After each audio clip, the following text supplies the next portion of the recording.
Hello everyone, मैं हूं engineer मासूम सर और आपका स्वागत करता हूं आपके अपने यूट्यूब चैनल इंजीनियर मासूम सर मैथमेटिक्स में। देखिए बच्चों, ये आपका मैथमेटिक्स का सेंटअप एग्जामिनेशन जो हुआ था 2020 में, उसका ये क्वेश्चन पेपर है। मैं इसको सॉल्व करने जा रहा हूं। देखिए बाय यहाँ पे लिख देता हूँ, बाय इंजीनियर मासूम सर।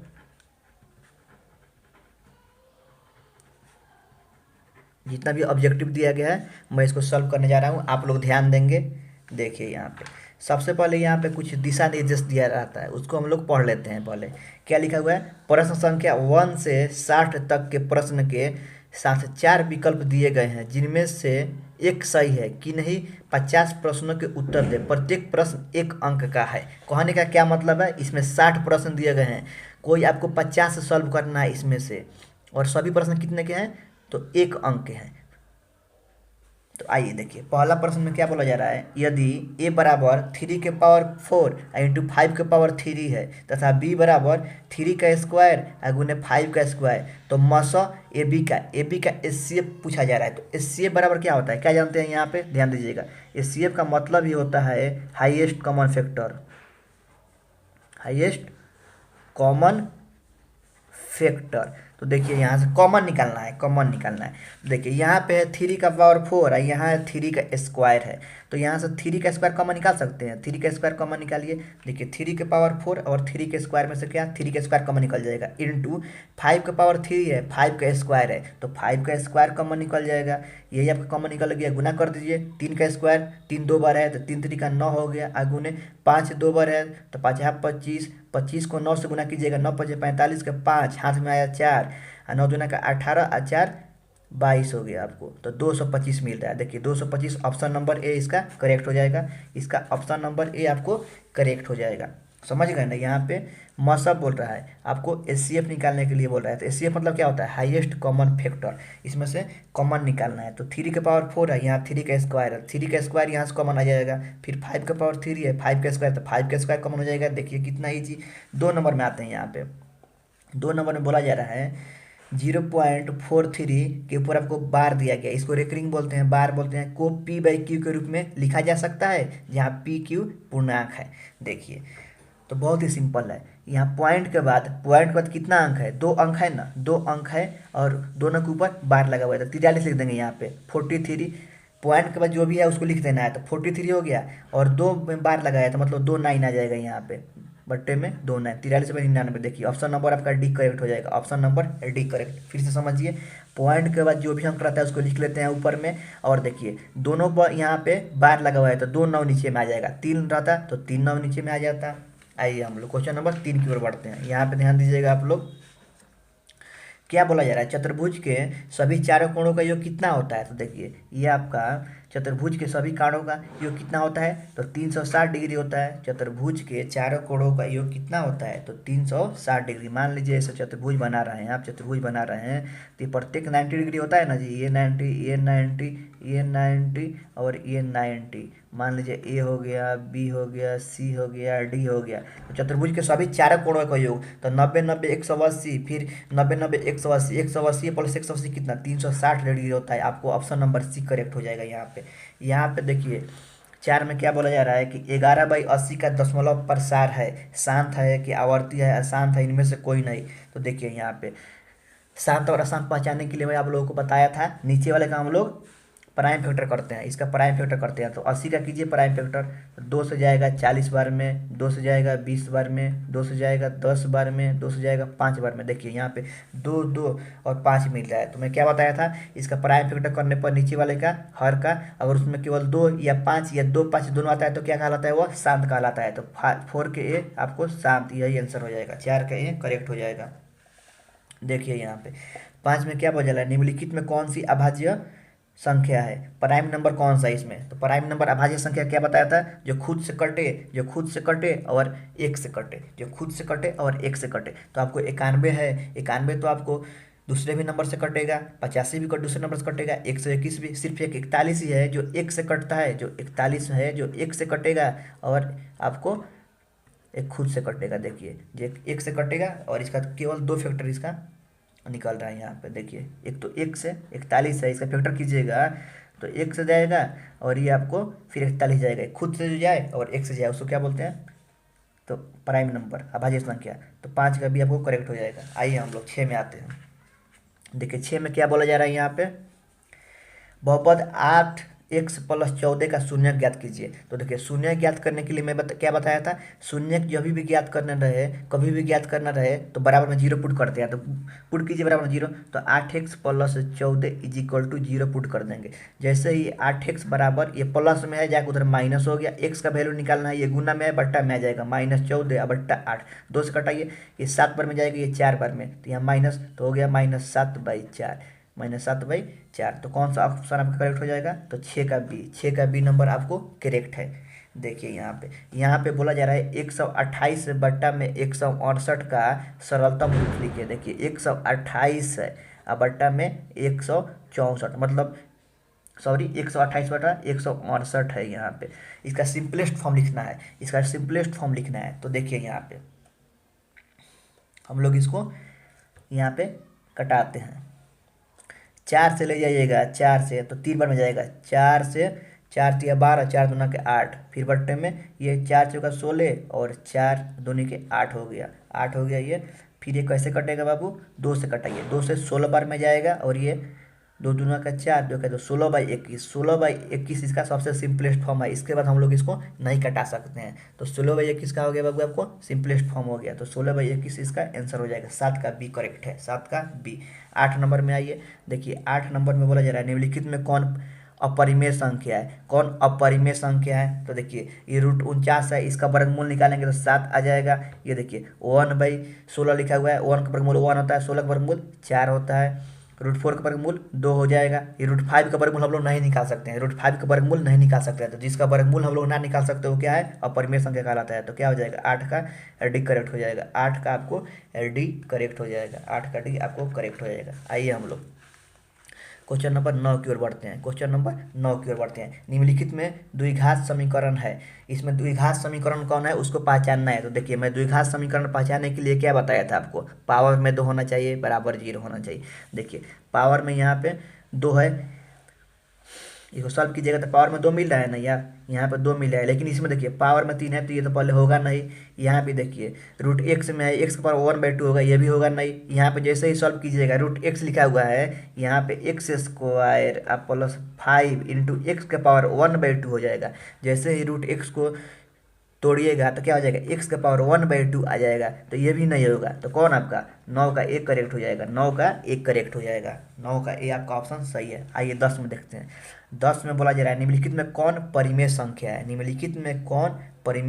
है, तो देखिए √9 का वर्गमूल निकालेगा तो 3 निकल जाएगा, बाहर निकल जाएगा 3।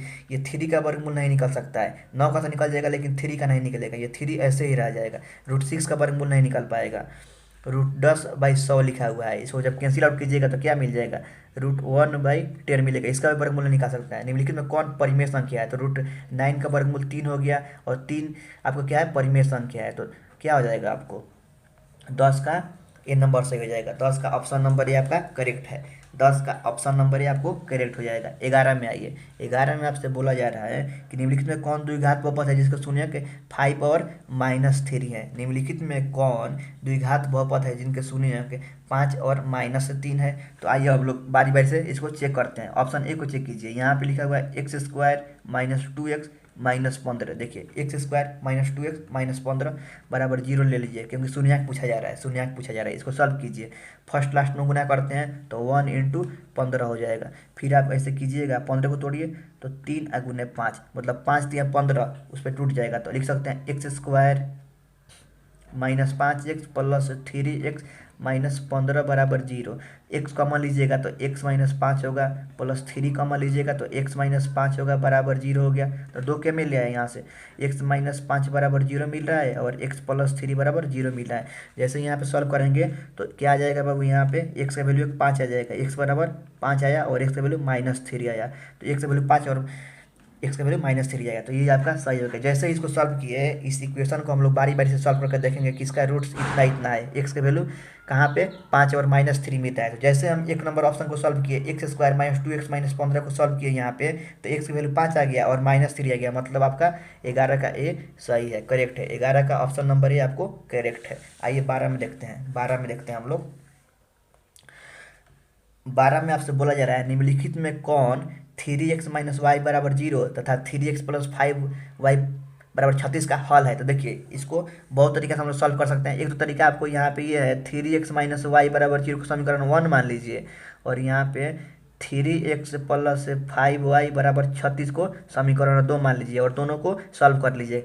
जैसे ऐड करके कीजिए या घटा के कीजिए, यहाँ पे घटाइएगा तो x कट जाएगा ना, वैसे कीजिए। लेकिन देखिए यहाँ पे दूसरा ऑप्शन यह है कि सब ऑप्शन को इसमें पुट करके देखिए, जहाँ पे इस सर्टिफाई कर जाएगा, जहाँ पे वैरी कर जाएगा, वही उसका आंसर हो जाएगा। मान लीजिए यहाँ पे x का वैल्यू 2 पुट करते हैं, ये ध्यान दीजिएगा यहाँ पे क्या दिया गया है 3x - y = 0। x का वैल्यू 2 पुट कीजिए, y की वैल्यू 6 पुट कीजिए। x का वैल्यू 2 पुट कीजिए यहाँ पे, तो 3 × 2 और माइनस y की वैल्यू क्या पुट करना है 6 करना है, तो 6 = 0। तो 6 - 6 = 0, तो 0 = 0। देखिए ये सर्टिफाई कर गया, इसको सर्टिफाई कर गया। अब इसमें भी रख के देखिए यहाँ पे क्या दिया गया है 3x + 5y = 36 दिया गया है। 3x के वैल्यू क्या रखना है 2 रखना है, प्लस 5 × y के वैल्यू क्या रखना है 6 रखना है, बराबर 36 दिया गया है। तो ध्यान दीजिए 3 दूना के 6 और प्लस 6 बचे 30 बराबर 36। तो यहाँ पे 36 बराबर 36 मिल गया, मतलब ये आपका करेक्ट है। ये क्या हो जाएगा 12 का ए नंबर। जैसे ही हम x का वैल्यू 2 ले रहे हैं और y की वैल्यू 6 ले रहे हैं, दोनों इक्वेशन को वेरी कर जा रहा है, सर्टिफाई कर जा रहा है, LHS बराबर RHS मिल जा रहा है, इसलिए हमारा क्या होगा ऑप्शन नंबर ए करेक्ट हो जाएगा। या आप ऐसे भी सॉल्व कर सकते हैं 3x - y = 0 को समीकरण 1 मान लीजिए, और 3x + 5y = 36 को समीकरण 2 मान लीजिए, और दोनों को हल कर दीजिए। वहाँ से x की वैल्यू 2 आएगा और y की वैल्यू 6 आ जाएगा। तो कैसे भी आप बना सकते हैं, ये आपके ऊपर डिपेंड करता है। देखिए बहुत ही ईजी पूछा गया है क्वेश्चन। अब आपको मैं तोड़ तोड़ के बता रहा हूँ अपने भाषा में, बहुत ही आसान तरीका से। तेरे में आइए, बोला जा रहा है बहुपद x² - 15x + 56 का घात है। इसका डिग्री पूछ रहा है। बहुपद x² - 15x + 56 का घात है। तो देखिए यहाँ पे हाईएस्ट पावर क्या है, सबसे ज़्यादा पावर क्या है, यहाँ पे 2 है, तो इसका घात क्या हो जाएगा 2 हो जाएगा।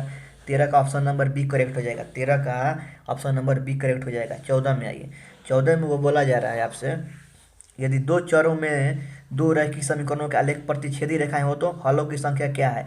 यदि दो चरों में दो रैखिक समीकरण, दो रैखिक समीकरण है और आलेख उसका कैसा है प्रतिच्छेदी है, उसका ग्राफ क्या है प्रतिच्छेदी है। देखिए यहाँ पे ये आपको x एक्सिस हो गया, ये y एक्सिस हो गया।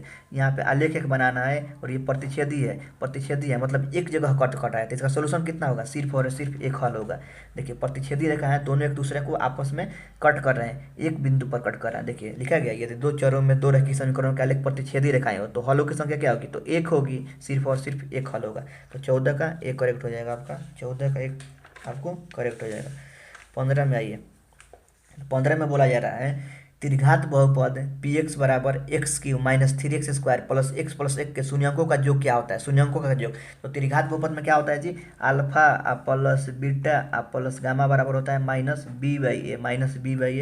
-b/a। तो आइए सॉल्व करते हैं। माइनस बी का वैल्यू क्या है यहाँ पे, देखिए ये तो ए का वैल्यू हो गया, यहाँ पे 1 दिया गया है इसका, और बी का वैल्यू -3 है, तो बी का वैल्यू -3, तो बी ये फार्मूला का माइनस, और बी का वैल्यू -3 बटा में ए का वैल्यू क्या है यहाँ पे 1 है, तो 1 तो माइनस माइनस से कट जाएगा, तो 3/1 तो बराबर क्या होगा 3 आंसर होगा। ये आपको 15 का बी नंबर करेक्ट हो जाएगा। 15 का बी आपको ऑप्शन करेक्ट है। 15 का बी आपको ऑप्शन क्या है करेक्ट है बाबू।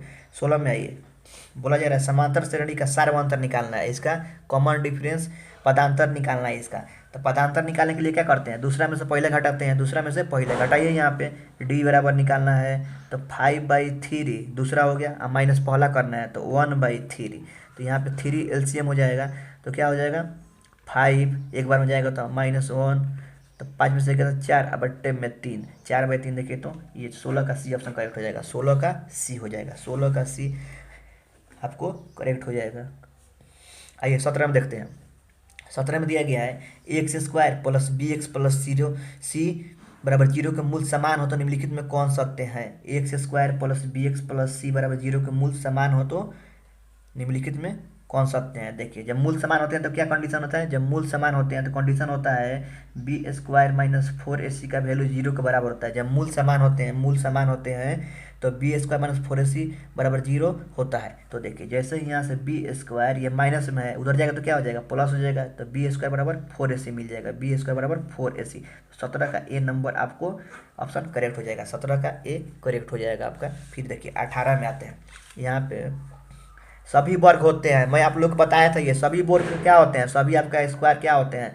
तो समरूप होते हैं, सिमिलर होते हैं। सभी वर्ग एक दूसरे से क्या होते हैं? सिमिलर होते हैं, समरूप होते हैं। तो 18 का एक करेक्ट हो जाएगा। 19 में देखिए द्विघात समीकरण x square plus b x plus c बराबर 0 का मूल होता है। मैं आप लोग को ये फार्मूला पूरे भी करवाया था। क्या होता है? एक्स बराबर minus b plus minus root over b square minus 4c by 2a। आपको यहाँ पे 19 का ए करेक्ट हो जाएगा। मेरा वीडियो आप लोग देख लीजिएगा, जो लोग भी नहीं देखे होंगे मेरा वीडियो, आप लोग वीडियो देख लेंगे। इस फार्मूला को मैं प्रूफ भी करवाया हूँ वहाँ पे, इतना बड़ा सा प्रूफ हुआ है, मैं उसका प्रूफ भी वहाँ पे करवाया हूँ। 19 का आपको ए हो जाएगा।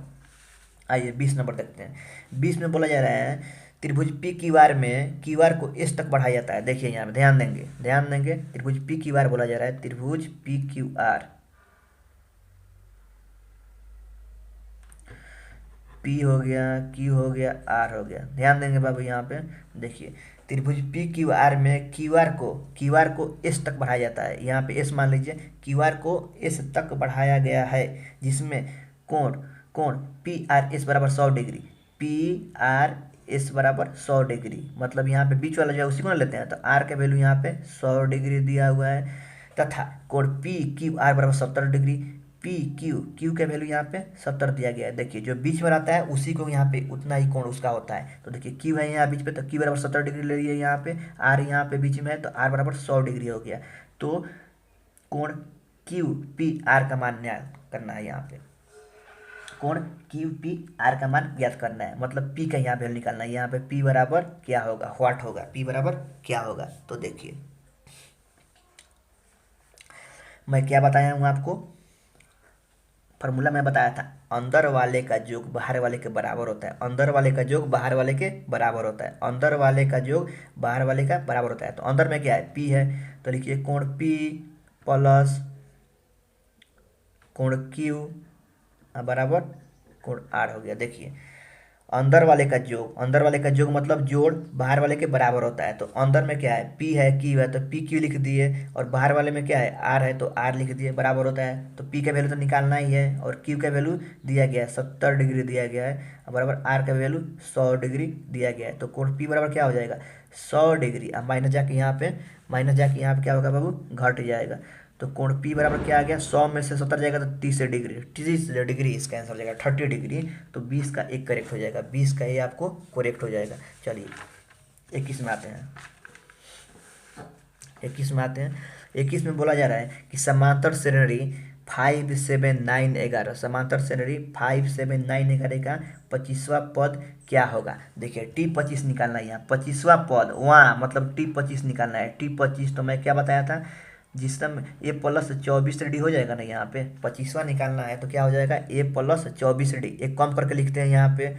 तो देखिए ए का वैल्यू क्या है? यहाँ पे ए का वैल्यू 5 है, और 24 गुने डी के वैल्यू निकालिएगा तो क्या होगा? यहाँ पे डी का वैल्यू निकालिएगा। ए का वैल्यू यहाँ पे है आपको 5 है, ए का वैल्यू 5 है, और डी निकालिएगा तो क्या मिलेगा आपको? डी जब निकालिएगा तो दूसरा माइनस पहला, तो 7 माइनस 5 बराबर 2। तो डी का वैल्यू यहाँ पे 2 रखिए, तो क्या हो जाएगा? 5 प्लस 2 चौका 8 और 2 दूना का 4, 48। अब 5 कितना हो जाएगा? 53। तो यहाँ पे 21 का बी आपको करेक्ट हो जाएगा। 21 का बी यहाँ पे करेक्ट है आपको। 21 का बी नंबर आपको करेक्ट आंसर है इसका। 21 का बी इसका करेक्ट आंसर है। 21 का बी इसका क्या है बाबू? करेक्ट आंसर है। तो ध्यान देंगे यहाँ पे। 22 में देखिए क्या बोला जा रहा है। 22 नंबर जो आपको है इसमें बोला जा रहा है कि बिंदु 8 0 स्थित है। बिंदु 8 0 कहाँ स्थित है?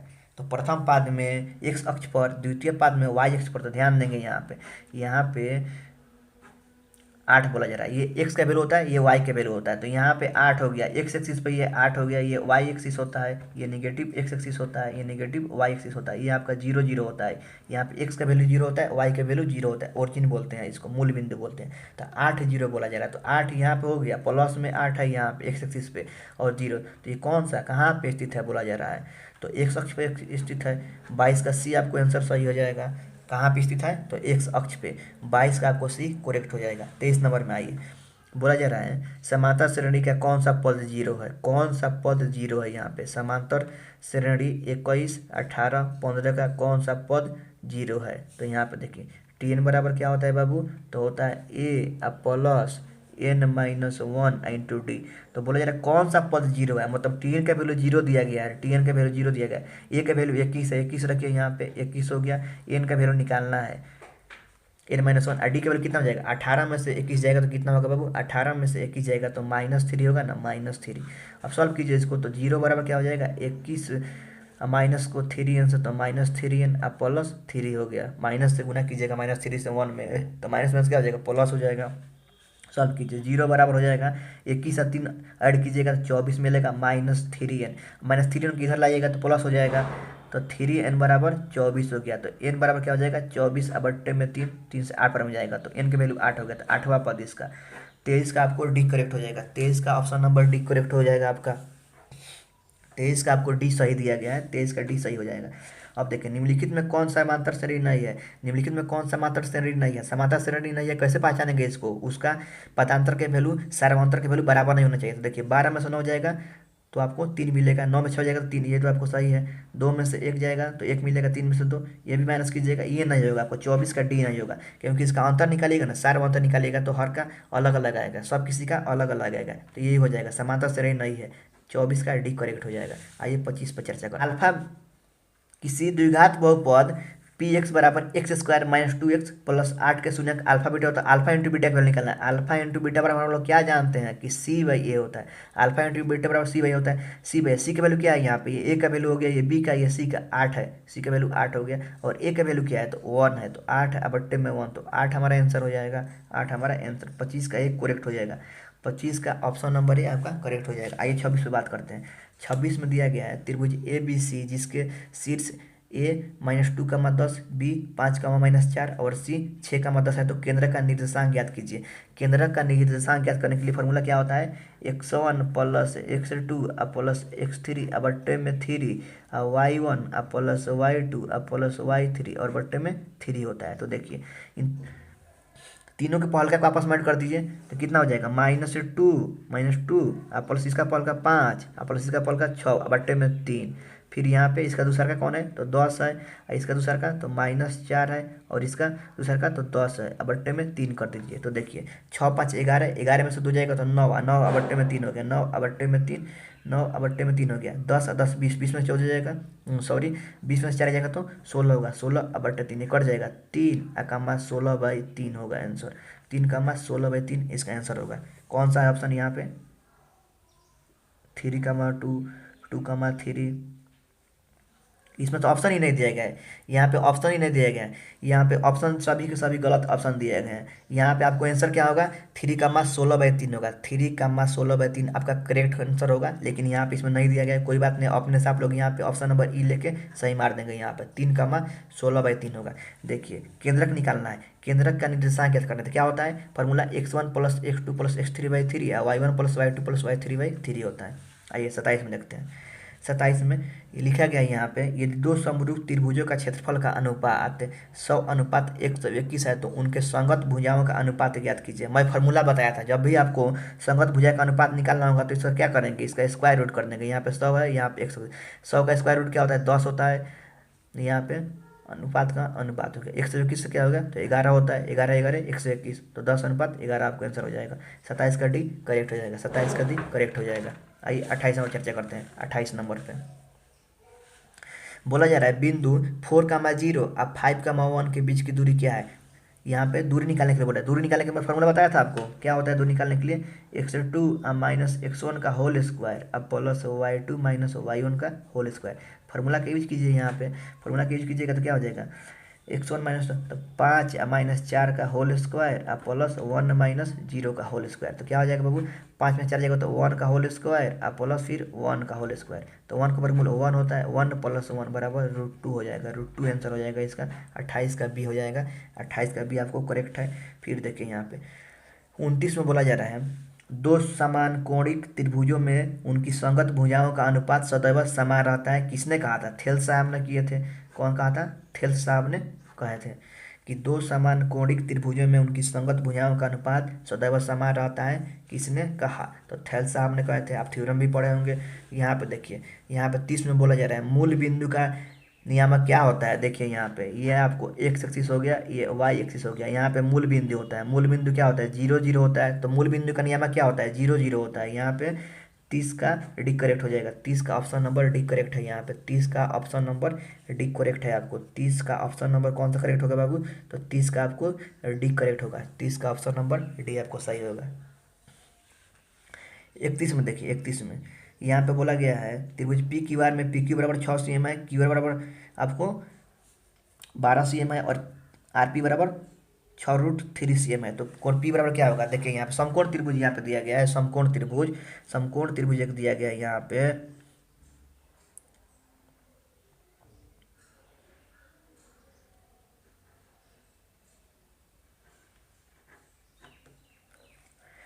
पिक्की बराबर क्या दिया है? पिक्की बराबर 6 दिया गया है। पिक्की बराबर 6 और क्यू बराबर 12 दिया गया है। 12 cm दिया गया है, 12 cm।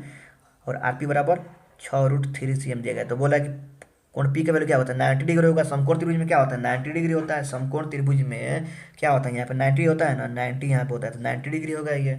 31 हो गया। आइए 32 पे चर्चा करते हैं। 32 में बोला जा रहा है कि यदि बिंदु इतना और इतना को मिलाने वाली रेखाखंड का मध्य बिंदु का ए हो तो ए का मान ज्ञात कीजिए।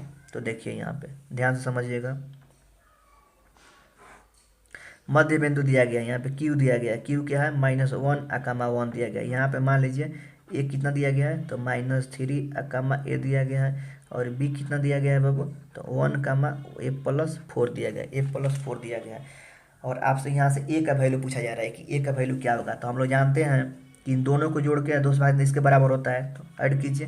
तो -3 अब +1 अब बट्टा में 2 -1 के बराबर होगा। फिर देखिए ए प्लस 4 अब बट्टे 2 कितने 1 के बराबर होगा। तो देखिए इसका तो कोई अस्तित्व नहीं होता है, ये तो नंबर है सिर्फ, या न्यूमेरिकल है, इससे कोई मतलब नहीं रखना है, इससे मतलब रखना है। इसका वैल्यू निकालिए ए प्लस ए, तो 2a हो जाएगा। 2a अब प्लस 4 बराबर 2 को 1 से तो 2 हो जाएगा। तो 2a बराबर क्या हो जाएगा? 2 अब -4 जाकर माइनस होगा वहाँ पे। तो 2a बराबर क्या हो जाएगा? 2 में से -4 तो -2। तो a बराबर -2 बटे 2। तो a बराबर क्या? -1 आंसर होगा। a बराबर -1। आपको 32 का सी करेक्ट हो जाएगा। 32 का ऑप्शन नंबर सी करेक्ट हो जाएगा बाबू आपका। 32 का ऑप्शन नंबर क्या करेक्ट होगा बाबू? तो 32 का आपको ऑप्शन नंबर सी करेक्ट हो जाएगा। आइए हम लोग 33 पे बात करते हैं। 33 पे 33 में दिया गया है, क्या दिया गया है बाबू? त्रिभुज ए बी सी में। आइए यहाँ पे त्रिभुज बनाते हैं। त्रिभुज ए बी सी में, त्रिभुज ए बी सी में डी समांतर बी सी है। देखिए बी सी के समांतर कौन सा है? डी बी सी के समांतर है। ध्यान दीजिए यहाँ पे लिखा हुआ है डी समांतर B C and A D का वैल्यू 1.5 है। ए डी का वैल्यू 1.5 है। ए डी का वैल्यू 1.5 और डी बी का वैल्यू 3 है, और डी बी का वैल्यू 3 है।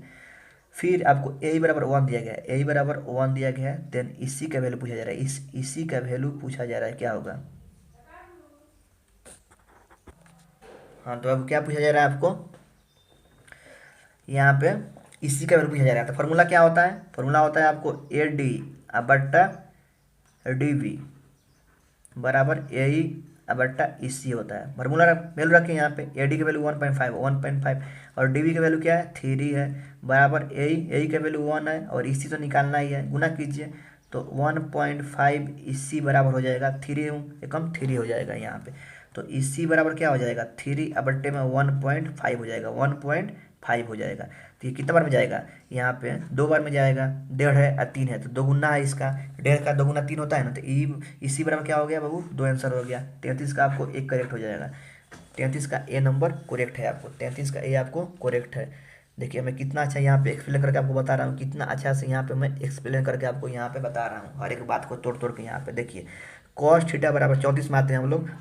cos थीटा बराबर दिया गया है 5/13। देखिए यहाँ पे cos थीटा बराबर दिया गया है 5/13। तो cos थीटा का वैल्यू क्या होता है?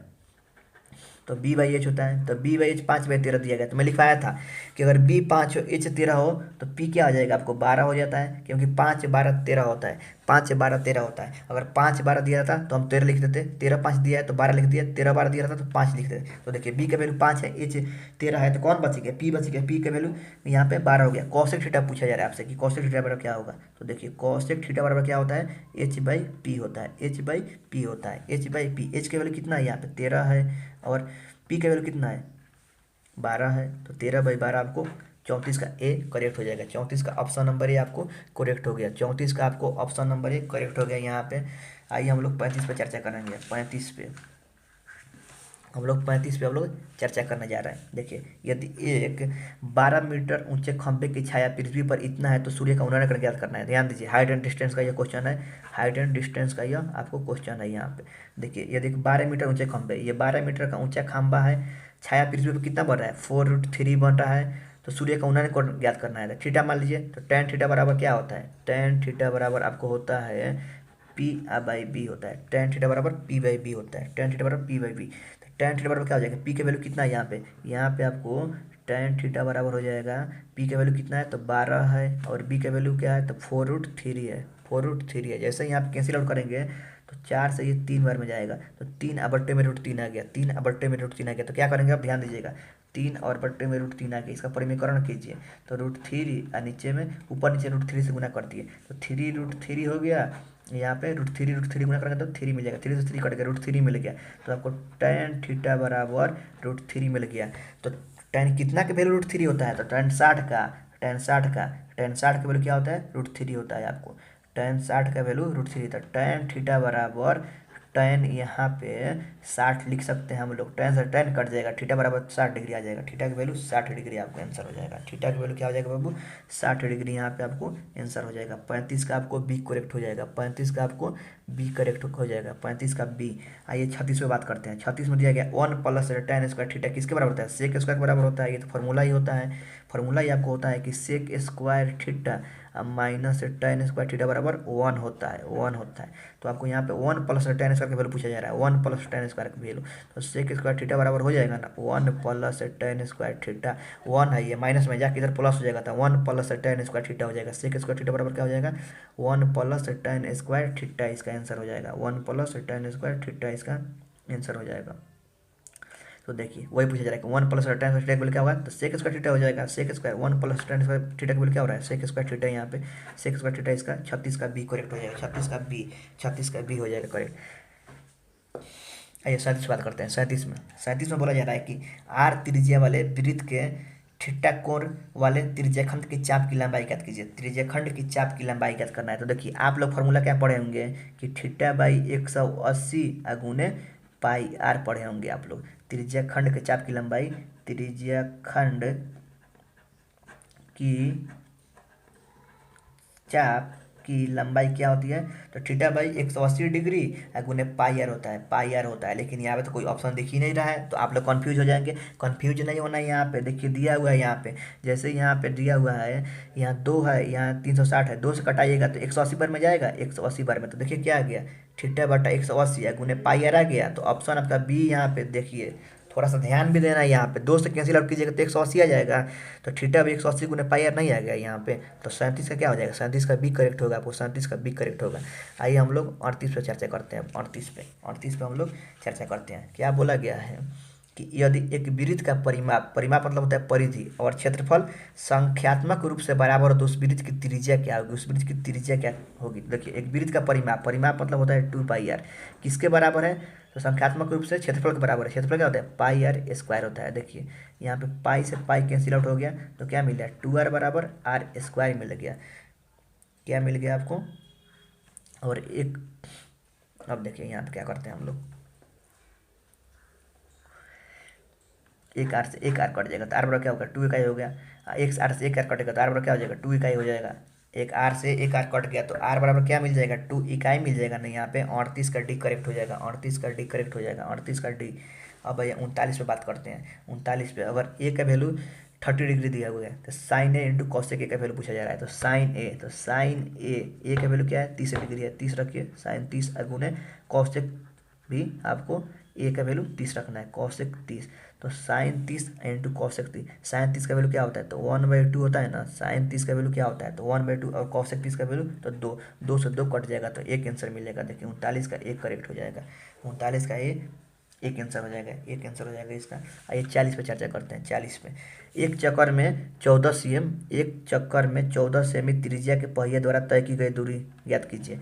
एक चक्कर में 14 सीएम त्रिज्या के पहिए के द्वारा तय, देखिए एक चक्कर पहिया लगा रहा है तो मतलब ये परिधि, एक चक्कर मतलब क्या होता है, परिधि 2 पाई आर होता है, 2 पाई आर। तो 2 गुने पाई की वैल्यू 22/7, और यहाँ त्रिज्या कितना 14 दिया गया, 14, तो 7 दूना का 14 हो गया, तो 22 गुने 4, तो 4 दूना का 8, 4 दूना का 8, 88 सीएम यहाँ पे आंसर हो जाएगा, 88 सीएम।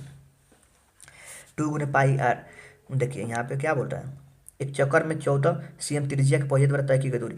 पहिया जब एक चक्कर लगाएगा तो 2 पाई आर का एंगल बनाता है यहाँ पे, तो 2 गुने पाई की वैल्यू 22/7 गुने आर 14 है आपको, तो 7 से 2 बार में जाएगा, तो 22 गुने 4 गुना कीजिए तो कितना 88 मिलेगा। 40 का भी आपको करेक्ट हो जाएगा, 40 का ऑप्शन नंबर भी यहाँ पे करेक्ट हो गया आपका। चलिए ध्यान दीजिए, यहाँ पे हम लोग 41 नंबर के ऊपर चर्चा करने जा रहे हैं। 41 में क्या दिया गया कि सेक 90 डिग्री माइनस ए क्या होता है, तो ये फॉर्मूला ही होता है, आपको याद होना चाहिए, कॉसेक ए होता है। सेक 90 डिग्री माइनस ए क्या होता है आपको, तो कॉसेक ए होता है, सेक 90 डिग्री माइनस थीटा क्या होता है, कॉसेक थीटा होता है। अब देखिए 42 में, एक शंकु की त्रिज्या आर तथा तिर्यक ऊंचाई एल हो तो वक्र पृष्ठ का क्षेत्रफल निकालना है, वक्र पृष्ठ का क्षेत्रफल निकालना है। तो देखिए ये फॉर्मूला आपको याद ही होना चाहिए, इसमें कोई भी आपको एक्सक्यूज नहीं होना चाहिए, इसमें फॉर्मूला आपको याद ही रहेगा तभी क्वेश्चन सॉल्व होगा। तो देखिए शंकु का वक्र पृष्ठ का क्षेत्रफल क्या होता है, पाई आर एल होता है, पाई आर एल, तो आपको 42 का बी करेक्ट हो जाएगा। आइए 43 पे बात करते हैं। बोले जाए निम्नलिखित में कौन 1/2 के बराबर है। साइन 60 के वैल्यू क्या होता है जी, साइन 60 के वैल्यू होता है √3/2 होता है। साइन 45 के वैल्यू क्या होता है, तो आपको 1/√2 होता है। और कॉस 30 का वैल्यू क्या होता है, कॉस 30 का वैल्यू आपको क्या हो जाएगा, कॉस 30 का √3/2 हो जाएगा। तो साइन 30 का वैल्यू कितना है, तो 1/2, यही ना आपको करेक्ट हो जाएगा, यहाँ पे डी हो जाएगा। साइन 30 का वैल्यू क्या होता है 1/2, तो 43 का आपको ऑप्शन डी करेक्ट हो जाएगा, 43 का डी आपको करेक्ट है। अब देखिए 44 में, देखिए 44 में, दो बेलनों की त्रिज्या का अनुपात 2:3 और उनकी ऊंचाई का अनुपात 3:2 है, तो उनके आयतनों का अनुपात ज्ञात करना है, उनके आयतनों का अनुपात ज्ञात करना है। दो बेलनों की त्रिज्याओं का अनुपात 2:3 है और उनकी ऊंचाइयों का अनुपात 3:2 है, तो उनके आयतनों का अनुपात ज्ञात करना है। तो देखिए त्रिज्याओं का अनुपात को R1:R2 मान लेते हैं, R1:R2 बराबर दिया गया है 2:3। ऊंचाइयों के अनुपात को H1:H2 मान लेते हैं, तो कितना 3:2 दिया गया है यहाँ पे। उनके आयतनों का अनुपात ज्ञात करना है, तो आयतन का अनुपात क्या होता है, आयतन उसका क्या होता है जी, उनके आयतनों का, बेलन का आयतन क्या होता है, तो πr² h होता है, πr²h। तो देखिए यहाँ पे क्या हो जाएगा, 2 दिया गया है, तो πr1h1 बराबर πr2h2, पाई से पाई कैंसिल आउट हो जाएगा। यहाँ पे R1 का स्क्वायर करना है, R1 कितना है जी, तो 2 है, तो 2 का स्क्वायर इंटू H1 कितना है बाबू, तो H1 आपको 3 है, बराबर कितना हो जाएगा बाबू, R2 है, R2, तो R2 की वैल्यू क्या है 3 है, तो 3 का स्क्वायर हो जाएगा, H2 कितना 2 है, 2 का स्क्वायर 4 गुने 3 तो 12, 3 का स्क्वायर 9 गुने 2 18, तो 12:18 हो गया, तो 6 से जाएगा 3 बार में, 2:3 हो जाएगा, 2:3, डी ऑप्शन करेक्ट हो जाएगा। 14 का डी आपको करेक्ट हो जाएगा, 44 का डी आपको करेक्ट हो जाएगा। 44 का डी कैसे हुआ मैं बताया ना, यहाँ पे दो बेलनों का त्रिज्याओं का अनुपात, तो R1:R2 दिया गया था, H1:H2 दिया गया था, और इसका आयतनों का अनुपात निकालना है। आयतन क्या होता है πr²h, तो क्या हो जाएगा πr1 का स्क्वायर इंटू H1 बराबर πr2 के स्क्वायर इंटू H2, कटा दीजिए, आ जाएगा आपको 12:18, 6 दूना का 12, 6 दूनी 18 हो जाएगा। आइए हम लोग बोला जा रहा है यदि वृत्त की जीवा की लंबाई वृत्त की त्रिज्या के बराबर, तो जीवा द्वारा बनाया गया कोण कितना होता है 60 डिग्री होता है, ये तो आपको याद ही होना चाहिए, ये तो सब आपको थ्योरी में पढ़ा चुके हैं। यदि वृत्त की जीवा की लंबाई वृत्त की त्रिज्या के बराबर हो तो जीवा द्वारा बनाया गया कोण कितना होता है, तो 60 डिग्री होता है। ये देखिए, चलिए देखिए प्रोबेबिलिटी का परीक्षा का क्वेश्चन है, बहुत ही शानदार, मैं क्लास में क्वेश्चन कर रहा हूँ, ये सब जितना भी मैं क्वेश्चन बता रहा हूँ सब के सब आपके क्लास में करा चुका हूँ। ये सब जब दो सिक्के उछाले जाते हैं तो 2 चीट आने की परीक्षा क्या होगी, जब 2 सिक्का उछालेंगे तो देखिए या तो दोनों पे हेड आएगा ये दोनों पर टेल आएगा, या तो हेड टेल आएगा या टेल हेड आएगा। तो यहाँ पे कुल संभावना कितना है, 4 आपको संभावना है यहाँ पे। अब पूछा जा रहा है जब दो सिक्के को उछाले जाते हैं तो दो चित आने की प्रक्रिया क्या होगी, चिट आने की प्रक्रिया क्या होगी, मतलब दोनों पे चित ही आए, चित ही आए तो देखिए मतलब हेड आए, दोनों पे हेड आए, तो एक ही ना यहाँ पे संभावना हो रहा है। तो 1 कुल परिणाम क्या है 4 है, तो 1/4 हो जाएगा, 1/4 बी करेक्ट हो जाएगा। अब आइए 47 पे चर्चा करते हैं। 47 पे यहाँ पे बोला गया है पी ए और पी बी ओ केंद्र वाले वृत्त की स्पर्श रेखाएं हैं। पी ए और पी बी ओ केंद्र वाले वृत्त की स्पर्श रेखाएं, यदि कोण ए पी ओ बराबर 30 डिग्री तो कोण ए ओ बी का होगा, इनमें से कोई नहीं होगा बाबू, इनमें से कोई नहीं होगा, इनमें से कोई नहीं। 47 नंबर का। 48 पे आइए चर्चा करते हैं। 48 पे 48 नंबर ध्यान दीजिएगा आप लोग। बोला जा रहा है यदि कॉस ए बराबर साइन ए हो तो ए का वैल्यू क्या कीजिए। देखिए मैं क्लास में ये सब क्वेश्चन बनवा चुका हूँ, जो भी मेरे स्टूडेंट होंगे, जो भी मेरे पास पढ़े होंगे, उनको ये मालूम होगा। मैं बताया था साइन और कॉस कहाँ पे बराबर होते हैं, साइन और कॉस कहाँ पे बराबर होते हैं, तो 45 डिग्री पे होते हैं, क्योंकि साइन 45 का भी वैल्यू क्या होता है, तो 1/√2 होता है, और कॉस 45 का वैल्यू 1/√2 होता है। पूरे त्रिकोणमिति में यही कंडीशन होता है कि साइन और कॉस के बराबर होते हैं, साइन और कॉस का वैल्यू बराबर होते हैं। कहाँ पे होते हैं, 45 डिग्री पे। पूरा एक यही कंडीशन है कि साइन और कॉस का वैल्यू बराबर होते हैं, कहाँ पे, तो 45 डिग्री पे। तो 48 का ए सही हो जाएगा। अब देखिए 49 ज्ञात करना है। 49 में क्या है, एक अर्धवृत्त का कोण है, एक अर्धवृत्त का कोण है। तो पूरे वृत्त का कोण कितना होता है, 360 होता है। 360 में 2 से भाग दीजिएगा, अर्ध बोल रहा है अर्ध, तो 360 डिग्री में 2 से भाग दीजिएगा तो कितना, 180 डिग्री मिलेगा यहाँ पे, तो 180 करेक्ट हो जाएगा। 49 का आपको डी करेक्ट हो जाएगा, 49 का जी। यहाँ पर देखिए 50 नंबर, 50 में दिया गया 4 sine square theta plus 4 cos square theta की वैल्यू क्या होता है। जैसे यहाँ से 4 कॉमन लेंगे, इसमें 4 है, इसमें 4, तो sine square theta plus cos square theta हो जाएगा। तो 4 गुने sine square theta plus cos square theta की वैल्यू क्या होता है, 1 होता है। तो 4 × 1 बराबर 4 आंसर डी हो जाएगा। 50 का डी करेक्ट हो जाएगा आपको, 50 का डी करेक्ट हो जाएगा आपको। 41 में आइए, सॉरी 51 में आइए, 51 में आइए हम लोग 51 को देखते हैं। यहाँ पे निम्नलिखित में कौन सी घटना की परिक्ता हो सकती है, निम्नलिखित में कौन सी किसी घटना की परिक्ता हो सकती है। तो देखिए परिक्ता के लिए मैं क्या बताया था, जो पी का वैल्यू होता है 0 से बराबर हो गया, 0 से बड़ा होगा, और 1 के बराबर हो गया, 1 से छोटा होगा। देखिए 1 से बड़ा नहीं हो सकता, 1 से बड़ा नहीं हो सकता, 1 के बराबर ही होगा, लेकिन 1 से बड़ा नहीं हो सकता। देखिए तो 1 है यहाँ पे, तो यही हो जाएगा 51। ये तो 2 है, 1 से बड़ा हो गया, ये कभी हो ही नहीं सकता। ये माइनस में 0 से छोटा होगा, हो ही नहीं सकता। ये भी माइनस में, ये हो ही नहीं सकता, तो 1 ही ना होगा जी, 1 होगा यहाँ पे 51 का। देखिए बताया गया यहाँ पे जो पी से परिक्ता होता है, प्रोबेबिलिटी होता है, इसका वैल्यू क्या होगा, 0 से बड़ा होगा या 0 के बराबर होगा, 1 के बराबर हो गया और 1 से छोटा होगा। तो देखिए यहाँ पे तो 1 के बराबर हो गया कि नहीं हो गया, यहाँ पे सेटिस्फाई कर गया कंडीशन को। ये 2 बड़ा हो जा रहा है, ये छोटा ही हो जा रहा है, ये छोटा ही हो जा रहा है, तो यहाँ पे ये होगा आपको 51 का ये होगा। 52 में आते हैं, 52 में आते हैं, 52 में आते हैं बाबू। यहाँ पर देखिए क्या बोला जा रहा है, 2 4 6 2 0 6 3 6 8 का बहुलक है। बहुलक मतलब क्या, जो ज़्यादा बार है, सबसे ज़्यादा बार है। सबसे ज़्यादा बार क्या आ रहा है इसमें, 2 2 बार आ रहा है, 3 एक ही बार, 8 एक ही बार, 6 6 6 3 बार आ जा रहा है, तो 6 ही आपका होगा, 3 बार आ रहा है ये। सबसे ज़्यादा बार कौन आ रहा है इसमें, तो 52 का सी हो जाएगा। 6 आपको 3 बार आ रहा है, 6 कितना बार, 3 दफ़ा आ रहा है, इसलिए आपको 52 का क्या होगा बाबू, सी आंसर हो जाएगा, क्योंकि 6 ज़्यादा बार आ रहा है।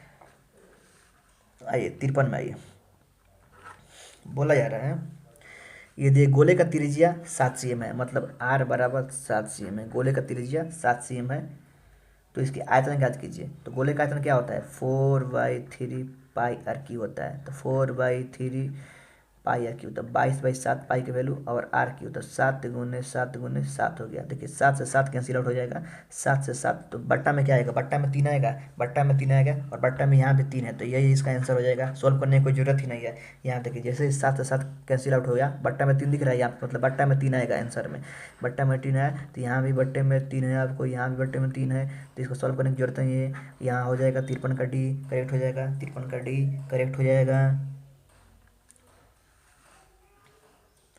देखिए यहाँ पे 54 में, देखिए 54 नंबर में बोला जा रहा है आंकड़े 13 26 16 23 इतना इतना इतना का परिसर है। परिसर मतलब क्या होता है, परिसर क्या करने के लिए होता है, बड़ा माइनस छोटा, बड़ा माइनस छोटा होता है।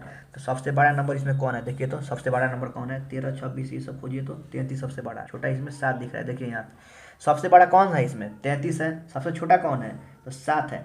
33 में 7 जाएगा तो कितना होगा, यहाँ पे आपको 13 में 7 गया तो बाबू 6 हो गया, 26 हो गया, 26 आंसर हो जाएगा 54 का ए।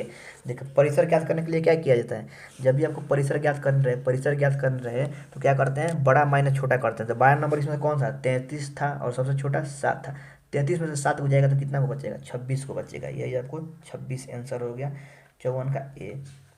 आइए हम लोग 55 पे चर्चा करते हैं। 55 पे बाबू हम लोग चर्चा करते हैं। 55 में बोला जा रहा है यदि एक बेलन के आधार का व्यास 28 है, व्यास देखिए मतलब डी का वैल्यू 28 दिया गया है, तो आर का वैल्यू क्या हो जाएगा तो 14 हो जाएगा, तथा उसकी ऊंचाई 20 cm है। ऊंचाई उसको एच का वैल्यू कितना है 20 cm है, एच का वैल्यू 20 cm है, एच का वैल्यू 20 cm है।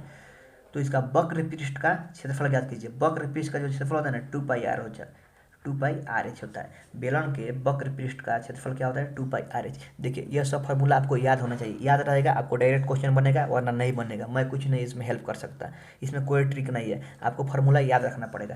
तो 2 गुने पाई का वैल्यू 22/7 गुने आर की वैल्यू क्या है 14 है और एच का वैल्यू 20 है। ठीक है, 7 से ये 2 बार में जाएगा, गुना कर दीजिए 20 दूना का 20 में गुना कर दीजिए 22 में 4 से करेंगे तो 88 हो जाएगा, और 88 में 20 से करेंगे तो क्या मिल जाएगा बाबू, गुना करके देख लीजिए यहाँ पे 88 में 20 से गुना कर लीजिए, 0 बार तो हम जाएगा 2 8 16, 16 17 हो जाएगा, 0 यहाँ पे 6 17 1760 हो जा रहा है, मतलब 55 का सी करेक्ट होगा, 55 का सी करेक्ट होगा। फार्मूला दिया गया हमें बैठा देना है। यहाँ पे देखिए साइन 29 है और कॉस 61 डिग्री का मान ज्ञात कीजिए।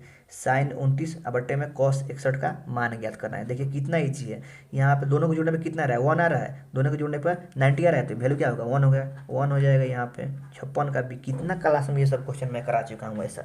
यहाँ पे 61 को 29 को जोड़ेगा कितना होगा 90 होगा, तो इसका मतलब क्या होगा 1 आंसर होगा, 1 आंसर होगा। 56 का भी 1 आंसर हो गया। आइए 57 में आइए, निम्नलिखित में कौन आलेख द्वारा निर्धारित किया जाता है, निम्नलिखित में कौन आलेख द्वारा निर्धारित किया जाता है। माध्य तो किया नहीं जाता है, माध्यक भी नहीं किया जाता है, और ये भी दोनों कोई होगा ना, इनमें से कोई नहीं हो जाएगा। 57 का डी हो जाएगा। आपको निम्नलिखित में कौन आलेख द्वारा निर्धारित किया जाता है, पूछ रहा है आपको कौन सा आलेख बना के किया जाता है, तो माध्यक किया नहीं जाता है, माध्यक भी नहीं किया जाता है, तो कौन, इनमें से कोई नहीं आंसर हो जाएगा इसका। 57 हो गया। 58 में आइए, 58 में दिए गए हैं त्रिभुज ए बी सी में tan थीटा का वैल्यू निकालना है।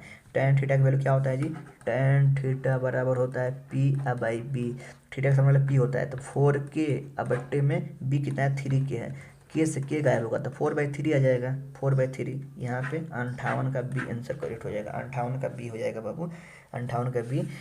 यहाँ पे देखिए 59 में क्या बोला जा रहा है, कॉस ए इंटू सेक का वैल्यू निकालिए। देखिए यहाँ पे ध्यान दीजिए, कॉस ए इंटू सॉक ए के, तो कॉस ए और सेक के बराबर जानते हैं, सेक ए बराबर होता है 1/कॉस ए। सेक की जगह हम लिख सकते हैं 1/कॉस ए लिख सकते हैं, तो 1/सेक की जगह लिखिए 1/कॉस ए से ए गायब हो जाएगा, तो 1 आंसर होगा। 59 का ए हो जाएगा, 59 का सॉरी ए मतलब सी इसका करेक्ट ऑप्शन हो गया। 59 का सी ऑप्शन क्या है करेक्ट है, 59 का सी ऑप्शन क्या है करेक्ट है। आइए अंतिम क्वेश्चन को देखते हैं 60 नंबर को। 60 में बोला जा रहा है कि बिंदु इतना इतना के मूल बिंदु से दूरी क्या होगी, मूल बिंदु से दूरी क्या होगी, मूल बिंदु मतलब 0 0 से, मूल बिंदु किसको बोलते हैं 0 0 को, और ए यहाँ पे कुछ दिया गया है, इसका नाम ओ रख दीजिए, ए माइनस बी, इसके बीच की दूरी निकालना है, डिस्टेंस फार्मूला लगाना है। तो क्या होता है x2 - x1 का होल स्क्वायर, तो यहाँ पे -a - 0 का होल स्क्वायर प्लस -b - 0 का होल स्क्वायर, तो -a का होल स्क्वायर हो जाएगा प्लस -b का होल स्क्वायर, तो क्या हो जाएगा, ये माइनस का स्क्वायर भी प्लस हो जाता है, तो a स्क्वायर जोड़ b स्क्वायर हो जाएगा, a स्क्वायर जोड़ b स्क्वायर हो जाएगा। यहाँ पे 60 का ए ऑप्शन करेक्ट हो जाएगा, 60 का ऑप्शन नंबर ए आपको करेक्ट हो जाएगा, 60 का ऑप्शन नंबर ए करेक्ट हो जाएगा। देखिए हम लोग सारे ऑब्जेक्टिव को कर लिए, हम लोग अब सब्जेक्टिव के ऊपर अगले क्लास में हम लोग डिस्कस करेंगे। यहाँ पे जो सब्जेक्टिव क्वेश्चन जो भी दिए गए हैं मैं सभी का वीडियो बना के आपको समझ रखूँगा, आपके समझ अपलोड कर दूंगा, आप लोग देख लीजिएगा। देखिए आप देख रहे थे इंजीनियर मासूम सर मैथमेटिक्स, यह मेरा यूट्यूब चैनल है, जो लोग भी अभी तक सब्सक्राइब नहीं किए हैं आप लोग सब्सक्राइब कर लीजिए। मैं हर एक विषय के यहाँ पे वीडियो बना के अपलोड करूँगा। देखिए मैं हूँ इंजीनियर मासूम सर, ये भाई इंजीनियर मासूम सर के द्वारा आप लोग देख रहे थे, यहाँ पे भाई इंजीनियर मासूम सर के द्वारा एक्सप्लेनेशन कर रहे थे हम, वही आप देख रहे थे। चलिए, आशा करता हूँ कि आप लोग ये समझ में आ गया होगा। जो लोग भी हमारे चैनल को सब्सक्राइब नहीं किए हैं, सब्सक्राइब कर लीजिएगा। इस टाइप का ही वीडियो आपको अपलोड करता रहूँगा रेगुलर। चलिए, थैंक्स फॉर वॉचिंग।